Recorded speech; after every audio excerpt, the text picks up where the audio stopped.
Praise the Lord. இன்றைய தியானம் நீதிமொழிகள் 3:26 முதல் 35 வரை.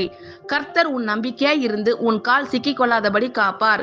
நன்மை செய்யும்படி உனக்கு திராணி இருக்கும்போது அதை செய்யத்தக்கவர்களுக்கு செய்யாமல் இராதே. உன்னிடத்தில் பொருள் இருக்கையில் உன் அயலானை நோக்கி, நீ போய் திரும்ப வா, நாளைக்கு தருவேன் என்று சொல்லாதே. அச்சமின்றி உன்னிடத்தில் வாசம் பண்ணுகிற உன் அயலானுக்கு விரோதமாக தீங்கு நினையாதே. ஒருவன் உனக்கு தீங்கு செய்யாதிருக்க காரணமின்றி அவனோடே வழக்காடாதே. கொடுமை உள்ளவன் மேல் பொறாமை கொள்ளாதே. அவனுடைய வழிகளில் ஒன்றையும் தெரிந்து கொள்ளாதே. மாறுபாடு உள்ளவன் கர்த்தருக்கு அருவருப்பானவன். நீதிமான்களோடே அவருடைய ரகசியம் இருக்கிறது. துன்மார்க்கனுடைய வீட்டில் கர்த்தரின் சாபம் இருக்கிறது. நீதிமான்களுடைய வாசஸ்தலத்தையோ அவர் ஆசீர்வதிக்கிறார். இகழ்வோரை அவர் இகழுகிறார். தாழ்மை உள்ளவர்களுக்கோ கிருபை அளிக்கிறார்.